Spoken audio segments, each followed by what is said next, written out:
Alemania superó en agosto la barrera de los 3 millones de desempleados, una cifra sin precedentes desde febrero de 2015. No sorprende ese número, hay factores estacionales y la coyuntura económica no es buena en el país. Hubo recesión en 2023 y en 2024 y se prevé un mini crecimiento para este año 2025. Hay sectores que mejoran, son la sanidad y el sector público, pero el empleo en la industria manufacturera cae al compás de la caída de la producción industrial alemana.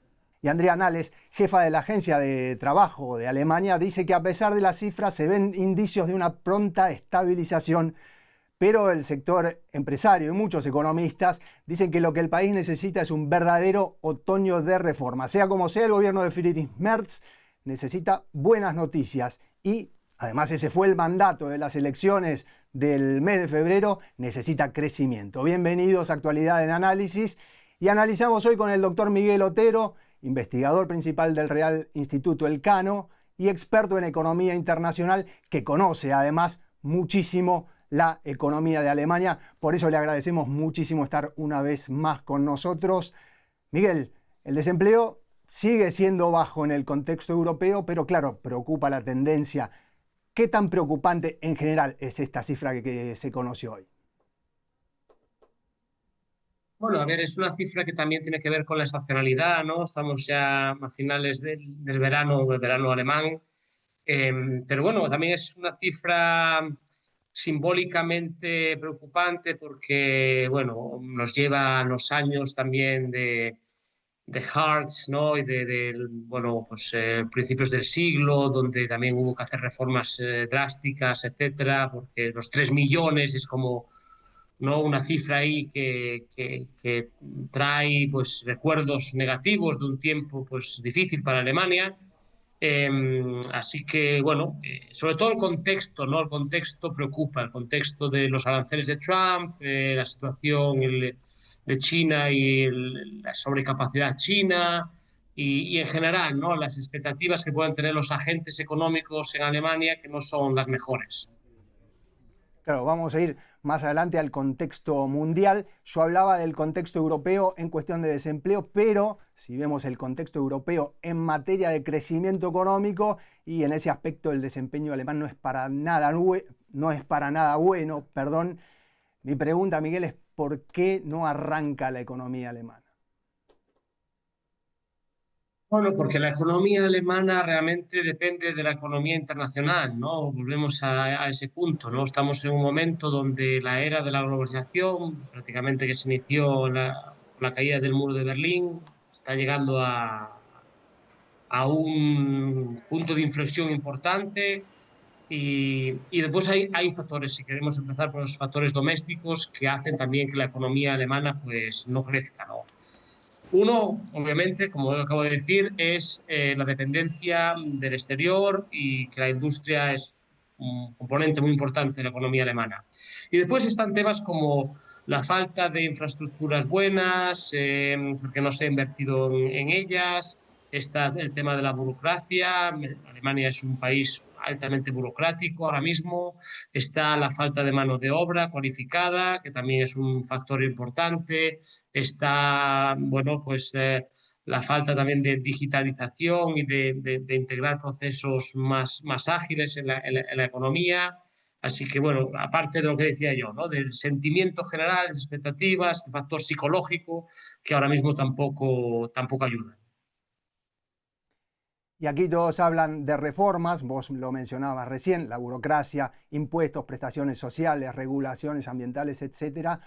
Otros también hablan de cambiar el modelo económico. En general, con modelo económico se refieren a la energía barata desde Rusia, China como destino de las exportaciones, etcétera.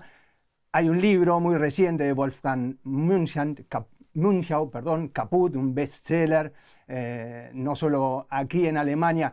Mi pregunta es, ¿a qué se refieren exactamente con cambiar el modelo económico y cómo se cambia un modelo económico?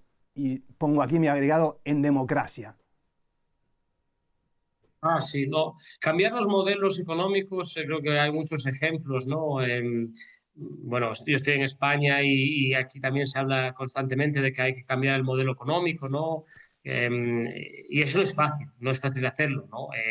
Yo creo que en general aquí hay dos niveles, ¿no? Uno es cambiar el modelo económico significa hacer la economía alemana, que depende mucho de la exportación, más eficiente, menos burocrática, cambiar quizás incluso pues de destinos, menos China, menos Estados Unidos, enfocarse en otros mercados, o realmente significa que en vez de depender tanto de la demanda externa, de la exportación, se va a depender más o se va a apoyarse más en el consumo doméstico, ¿no? Y entonces, bueno, ambos cambios, ambas reformas estructurales serían difíciles, pero yo creo que la primera es más fácil que la segunda. Pero quizás se necesitaría incluso la segunda, ¿no? En un mundo menos globalizado, donde, bueno, pues Estados Unidos va a consumir menos, quizás sí que habría que aumentar más el consumo interno, ¿no? Pero eso, lógicamente, tiene componentes demográficos, de natalidad, incluso pues de cultura, ¿no? El alemán suele mirar hacia el exterior, suele ahorrar, no suele consumir tanto. Entonces, bueno, pues nos quedaremos en lo primero, que será intentar hacer que la máquina exportadora alemana sea más eficiente y se diversifique más. Seguir apostando entonces a las exportaciones. Y llegó una invitada más, Úrsula Moreno, buenos días, para ayudarnos a analizar la noticia de hoy en Alemania, que es que por primera vez desde el 2015 se supera la cifra de los 3 millones de desempleados.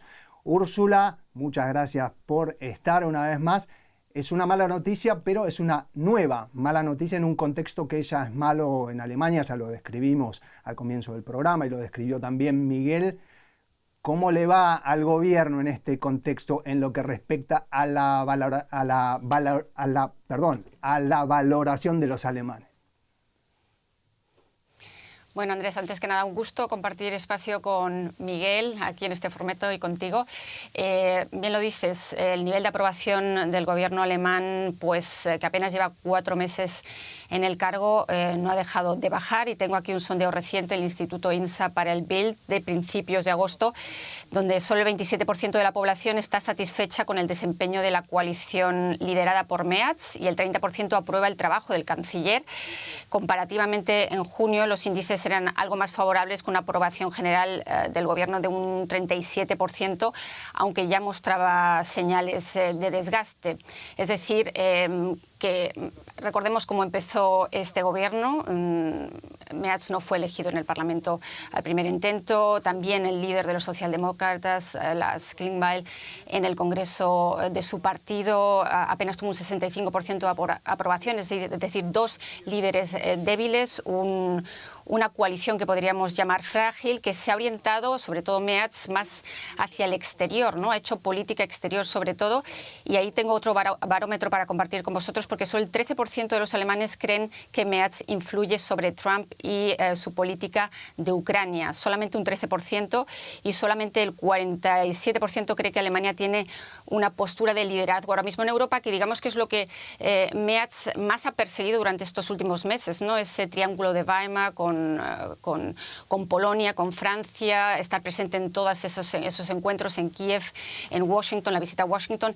Ha hecho una política exterior muy ofensiva y, sin embargo, tampoco se refleja en los barómetros de manera positiva, sobre todo la gestión interna, en donde estamos viviendo un déjà vu con la coalición semáforo, esa que colapsó finalmente porque no fueron capaces de aprobar los presupuestos por esas disensiones internas, y estamos viendo que este gobierno, formado por conservadores y por socialdemócratas, pero con una frágil mayoría en el Parlamento, también se paraliza ante desavenencias. La última fue la aprobación de un nuevo miembro del Tribunal Constitucional.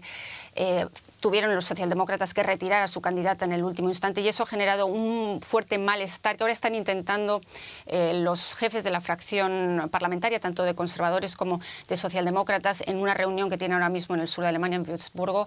Están intentando reparar y ver cómo enfrentan pues, los meses que se vienen sin tantas desavenencias, o por lo menos que esas desavenencias se queden en el seno de las discusiones internas y que no salgan siempre a la luz pública antes de haber llegado a consensos. Andrés.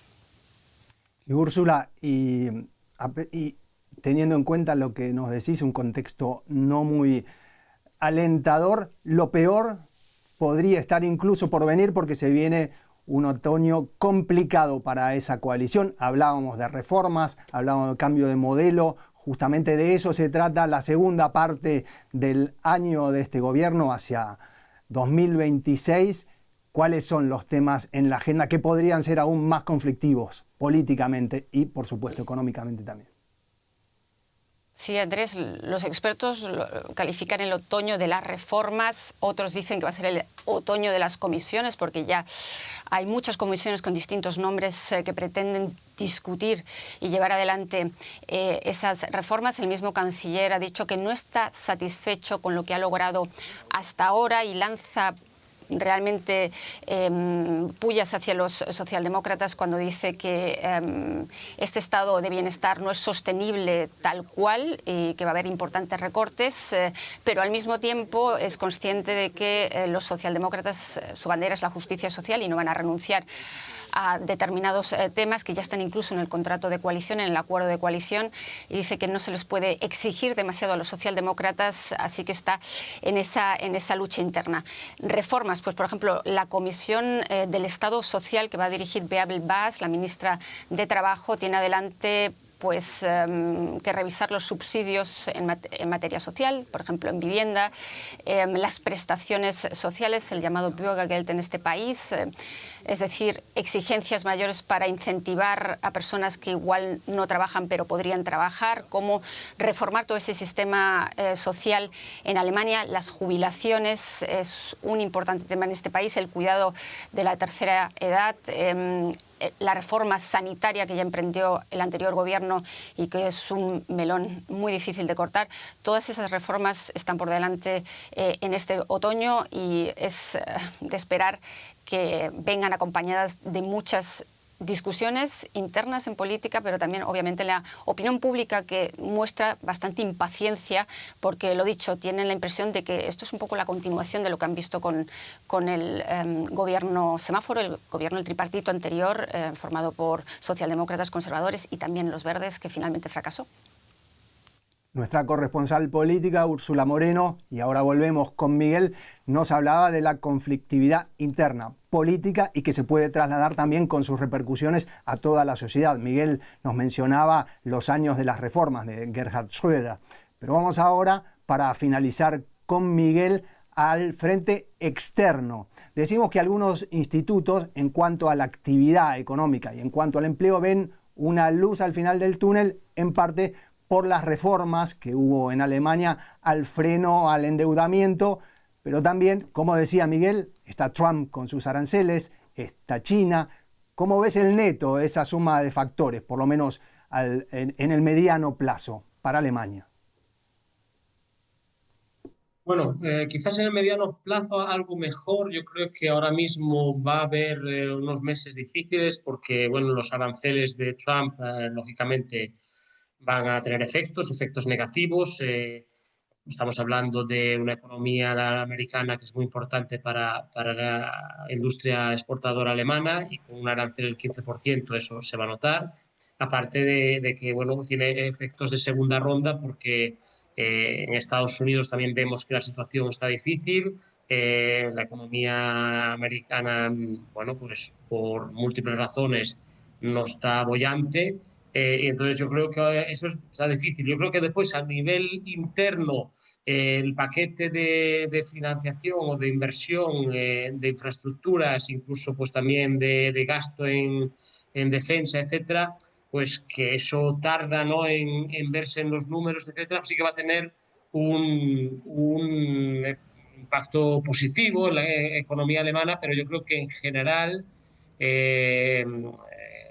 la política proteccionista ahora mismo de Estados Unidos y los efectos que va a tener tanto en Alemania como en el resto de Europa, como incluso en China, pues, y después está el factor chino que comentábamos, ¿no?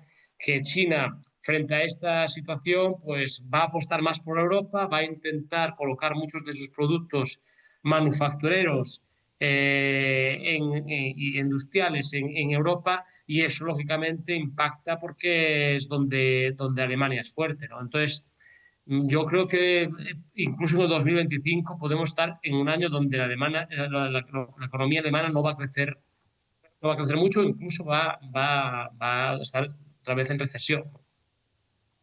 Bien, los aranceles de Trump, el shock chino 2.0 y un gobierno alemán que si consigue unos puntitos porcentuales de crecimiento para 2025 se va a tener que ir conforme y seguir con su otoño y tal vez primavera de las reformas. Le agradecemos muchísimo una vez más a Miguel Otero, tan amable de estar con nosotros, esta vez desde La Coruña, España, y a Úrsula Moreno, nuestra corresponsal política, como siempre al pie del cañón. Muchísimas gracias, hasta la próxima.